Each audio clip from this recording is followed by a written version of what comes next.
This is A Word, a podcast from Slate. I'm your host, Jason Johnson. The election was a disappointment for Black voters, people who care about democracy, and most of the rest of the world, and a relatively decisive loss for Vice President Harris. But there were winners among the African-American candidates, and a new class of Black women leaders are poised to make their mark on politics heading forward. We do need to find the next Democratic nominee. It's overdue, and I really want the Democrats to round together to get it together. The new generation in Congress and beyond, coming up on A Word with me, Jason Johnson. Stay with us. Run a restaurant and you learn pretty quick. The sound of a crisp fry starts way before the first bite. As delivery and to-go keeps business booming, Order for pickup. McCain's SureCrisp fries keep orders crispy. Hey, delivery. After the trip, the crispiness comes through. McCain's SureCrisp fries. Go the distance. See how far our fries can take your business at surecrisp.com/delivery. This episode is brought to you by Netflix. From the co-director of Shrek and the visionary behind Toy Story comes Spellbound, a magical new animated adventure starring Rachel Zegler, John Lithgow, Jennifer Lewis, Nathan Lane, and Titus Burgess with Javier Bardem and Nicole Kidman. When a powerful spell turns her parents into monsters, Princess Elian must journey into the wild to reverse the curse before it's too late. Watch Spellbound, only on Netflix November 22nd.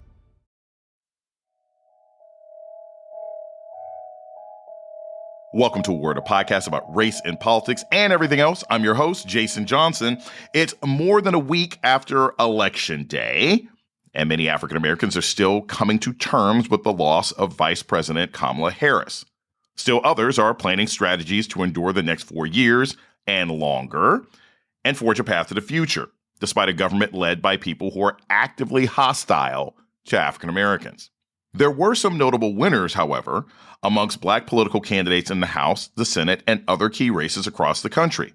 So who are these new leaders, and what's the top of their agenda looking ahead to 2025? Joining us to talk about it is Christina Carrega. She's a reporter for Capital B News, a site focused on issues affecting the African American community. Christina Carrega, welcome back to A Word. Thanks for having me. Good to see you. Good to see you as well. So look, there's no sugarcoating this. The last week has been fascinating. Folks are upset, depressed, concerned, irritated, tearing up their ally cards. There are, however, bright spots in the election last Tuesday. Let's talk a little bit about the two women who were elected to the Senate. Tell us a little bit about the new Senate representatives from the state of Maryland and the state of Delaware. Yeah, so, we could also say that we're also revoking some people's cards and ripping them up in the last couple of days as well. But more on the bright side here, Angela also Brooks out of the state of Maryland, where I'm at, she has become the first Black person ever to represent the state of Maryland in the U.S. Senate. So that's a huge win. She beat out the former governor, Larry Hogan. He had a force during the pandemic. People thought he would be the person that could fight against him, but then his stance on abortion became an issue, really, and other things came up in those attack ads that we consistently saw. Probably didn't help either. And then over in Delaware next door, Representative Lisa Blunt Rochester, she won the seat, and we're so excited to see these two women join the Senate. So fortunate that LaFonza Butler will not be staying in and representing for the state of California after she was appointed after the passing of Senator Dianne Feinstein. But we have two now. We have two Black women together serving since Vice President Kamala Harris was in that seat when she was in her first year as a freshman. We know that she and Senator Cory Booker out of New Jersey, they gathered together and they wrote the first draft of the George Floyd Justice and Policing Bill. And, hopefully we'll see something. I don't know. These are our wins that we have at the moment in the U.S. Senate that we are so excited about. We have some wins also in the House that we'll probably talk about as well. So, Christina, we have two African-American women heading to the Senate. We have Lisa Blunt Rochester coming out of Delaware. We have Angela Alsobrooks coming out of Maryland. But these are very different women. Can you tell us a little bit about maybe their backgrounds and the different paths they took to now being in the Senate? Yes. So Lisa Rochester, she first got elected into Congress in 2016, and she served in Delaware as the at-large congressional district. And then she got elevated once the person who was in that seat before decided he wasn't going to run again, and actually endorsed her to run, where she beat out Eric Hansen, the Republican, who was a Walmart executive. What about Angela Alsobrooks? Now, Angela Alsobrooks is coming out of being county commissioner of one of the largest counties in Maryland. Who did she sort of have backing her in the state? I mean, Maryland's a pretty blue state, but it seems like she had a wellspring of support from across the board. Yeah, also Brooks was definitely given a lot of praise by the Democratic Party. She was endorsed by Governor Wes Moore, which is a big deal. She was also given praise by Vice President Kamala Harris. And the person she was running against, Larry Hogan, had a lot of money coming in once he started to come into the race in the early side of February. But that didn't stop the money that was coming in for her as well. And they equally had good races, and they were very tight at some points. But ultimately, in the end, Maryland voters voted for her as well as for abortion rights. So, Christina, who are some of the notable African Americans who either won seats or returning to seats in the House? Well, right off the bat, the first person that comes to mind is Jasmine Crockett out of Texas. She made headlines the last couple of months and actually throughout her first term when she was clapping back against Marjorie Taylor Greene whenever she became disrespectful. I'm just curious, just to better understand your ruling, if someone on this committee then starts talking about somebody's bleach blonde, bad-built butch body, that would not be engaging in personalities, correct? A what now? Of course, we have the returning Ilhan Omar out of Minnesota. Seemed like she was not going to be one of the victims of the bigger PACs that's come against the other people, members of the known squad that took down two other members of it, Cori Bush as one that was named. Summer Lee has gotten reelected, Chantel Brown out of Ohio, and Akeem Williams out of Georgia, just to name a few of the women that have been reelected or elected for the first time in the House.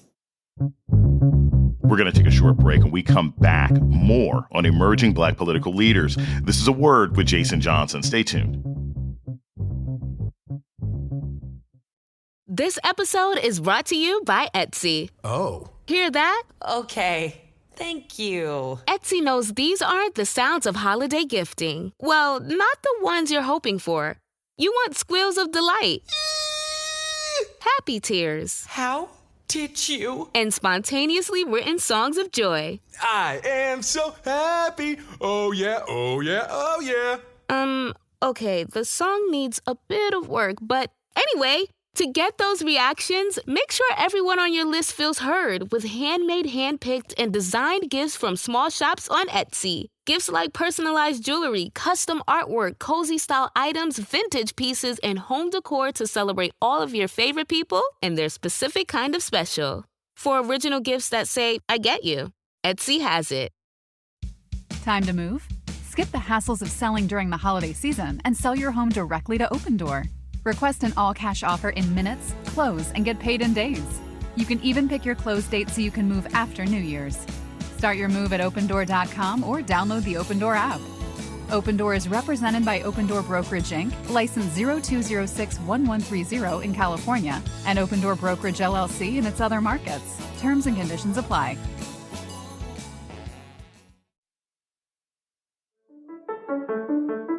This is Jason Johnson, host of A Word, Slate's podcast about race and politics and everything else. I want to take a moment to welcome our new listeners. If you've discovered A Word and like what you hear, please subscribe, rate, and review wherever you listen to podcasts. And let us know what you think by writing us at aword@slate.com. Thank you. You're listening to A Word with Jason Johnson. Today, we're talking about the current state of political leadership with Christina Carrega of Capital B News. Something I think we don't talk a lot about is how local and state races affect our communities. And in particular, after you see what happened at the national level, it's going to be increasingly important for Black voters to pay attention to who their county commissioners are, who your state senators are, who your district attorneys are. Were there any key races in the country where they were like high stakes races at the local level? Definitely. Fani Willis comes to mind first, right? She was under scrutiny. We saw her testifying on television live about private conversations she's having with people, and the Trump appointees and those who are for him just reeling against her. And she won her reelection in Fulton County, thankfully for her. Also just locally, but wasn't really widely known, out of Franklin County, Ohio. They elected their first Black person to represent their county. They also have a lot of good retention rate when it comes to investigating police-involved shootings. So we're hoping that the newly elected Shayla Favor comes through and continues that thread. Those are the ones that comes off the top of mind for Black folks when it comes to those areas that got re-elections locally. So are there any prominent races, prominent mayors races? We know that for many African Americans who reside in either urban areas or suburban areas, mayors are really the politicians that we have the most interaction with, especially in major cities.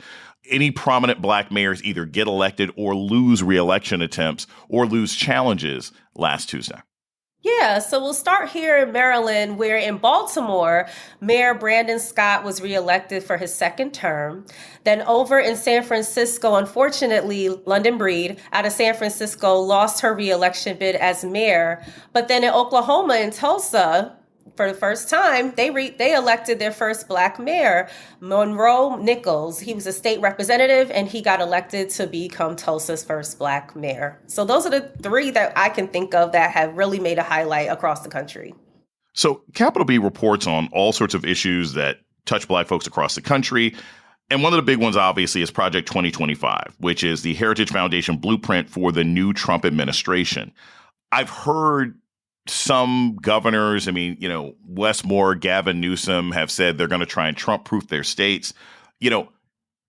Is there any word out there for new African Americans who've been elected to Congress, who've been elected to these state Senate seats? Are they talking about Project 2025? Is there a feeling that that's the first thing that people have to protect or attack against in a new legislative agenda? What's the word out there on Project 2025 after last Tuesday's results? So speaking of re-election bids in the House, Ayanna Pressley out of Massachusetts also won her re-election bid, and she has been a huge voice when it comes to putting the word out about every nook and cranny of those 900 pages of Project 2025. And we know she's going to take that same energy back into the House, to talk about how they can pass any type of legislation, whether it's to protect DEI, protect books, protect voting rights, protect abortion rights on the federal side, so that on the local side that those folks are also following suit. So those mayors and those governors who just got voted in can understand, like, your states need protection when it comes to these things, because Project 2025 was just a threat at first. And as much as Trump had pushed back on saying that he had nothing to do with it, he never read it, he never saw it, it's still things in there that mirror what he even did his first presidency. So when we had the preview, we have what their blueprint seems to be, which is Project 2025 plus Agenda 47. So going into the next 4 years, there's no excuse really for any of the local or national federal partners that are elected officials to say, we didn't know. They knew. They are being told, they've been told. So the work has to start now. We're going to take a short break. When we come back, more about the post-election political landscape for Black Americans with Christina Carrega of Capital B News. This is A Word with Jason Johnson. Stay tuned. Hi, I'm Carvel Wallace, and on this week's Slate Advice podcast, How To, we're tackling the future of reproductive health care in the U.S., which now feels uncertain after 2024, but has been uncertain for some time. But there is one thing that is certain, which is that men need to share a greater responsibility for contraception. This idea that there's something that's unmanly about reproductive health care means that we don't welcome men into our healthcare settings. Look for How to Man Up about male birth control in the How To feed, and find it wherever you listen. You're listening to A Word with Jason Johnson. Today, we're talking with Christina Carrega of Capital B News to discuss Black political leadership in Congress and beyond. Christina, here's a really important thing.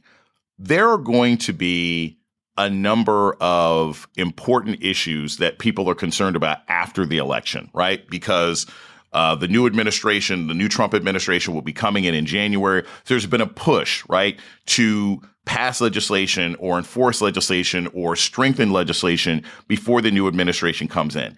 What is the 6-week agenda that you've been hearing about from Black politicians to try and shore up rights and safety before the new Trump administration comes in?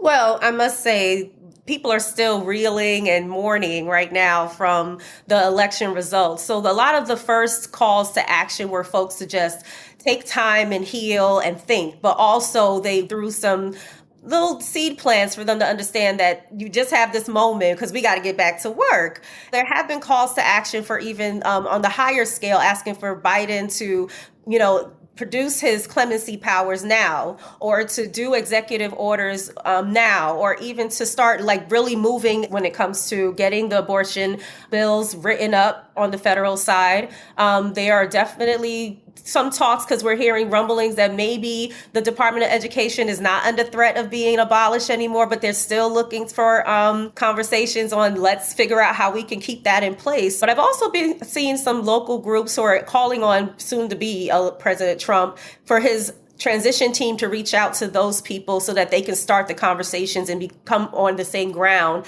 versus them taking off and not listening to the grassroots organizations. Those are the things that I'm hearing around a little bit at the moment.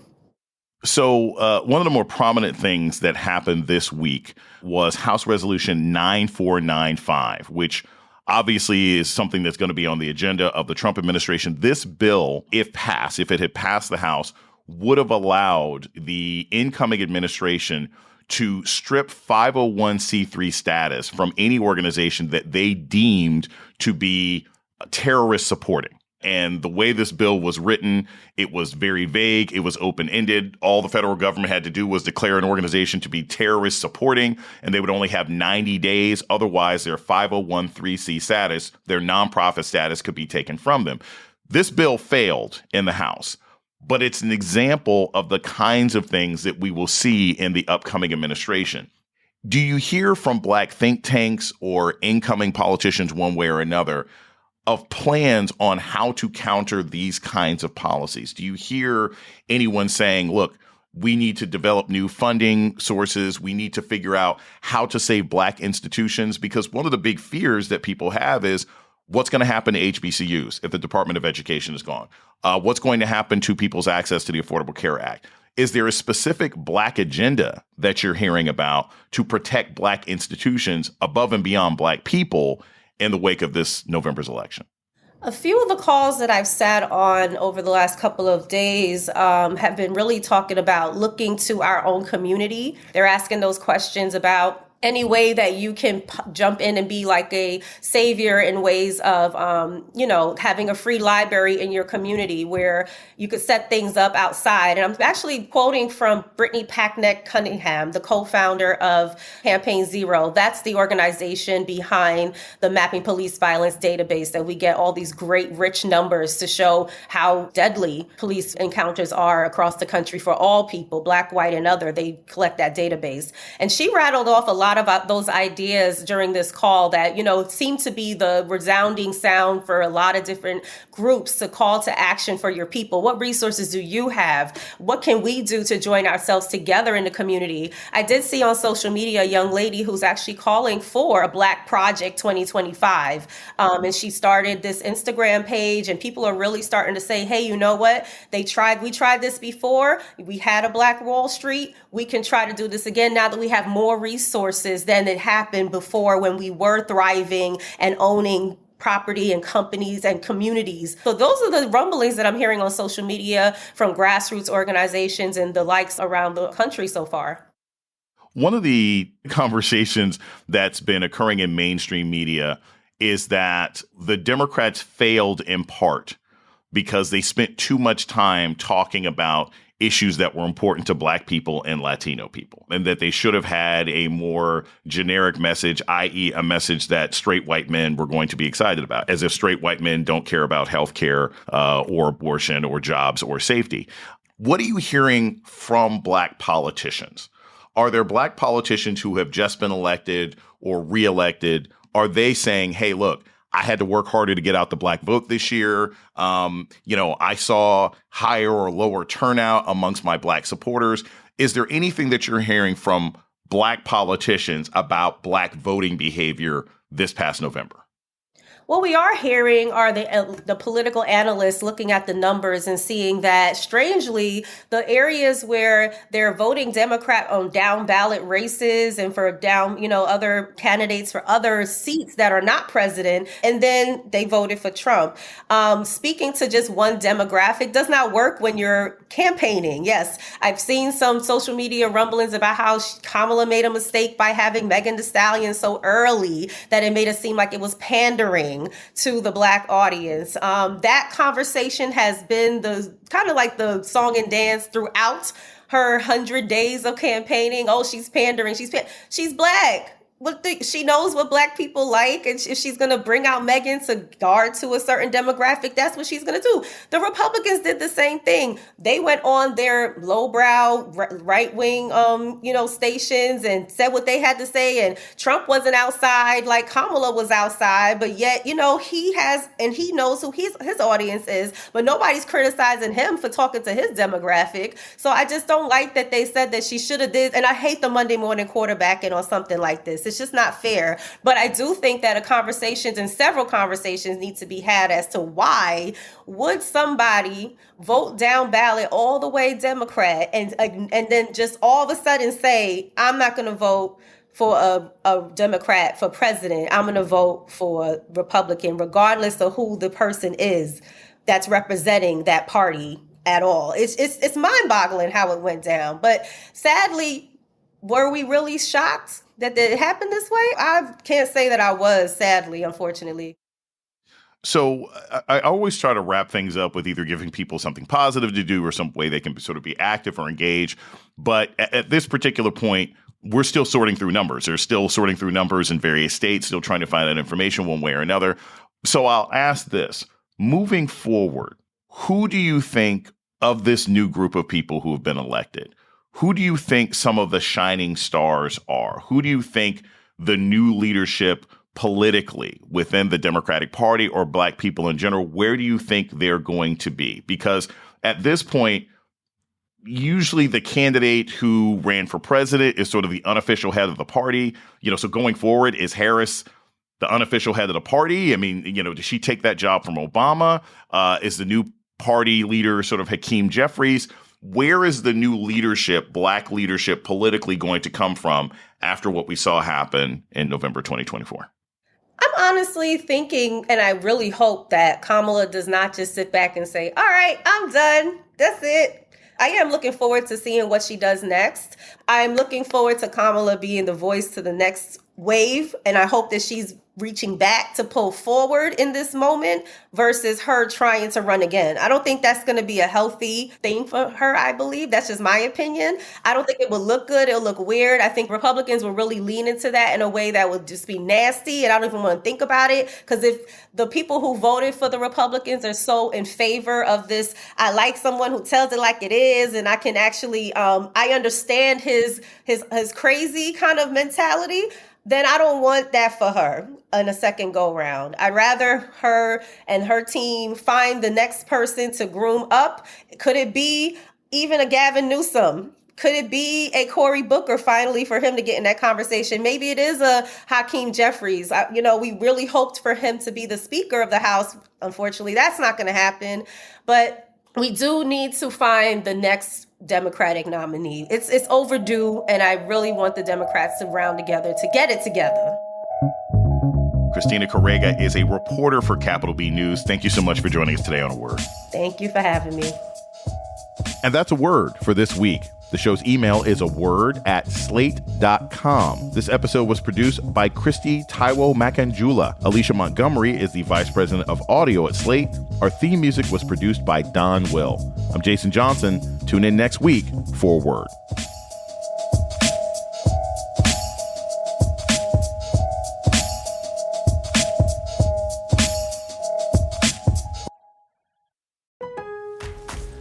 Build up up to Black Friday with savings all month long at Lowe's. Get up to 50% off select major appliances, plus take an additional 10% off when you buy select major appliances. And don't wait to pick up holiday inflatables under $20. Don't wait to save, in-store or online now, because Lowe's knows deals. Valid 11/6 through 12/4. Cannot be combined with additional discounts. See Lowe's.com for details and qualifying items while supplies last.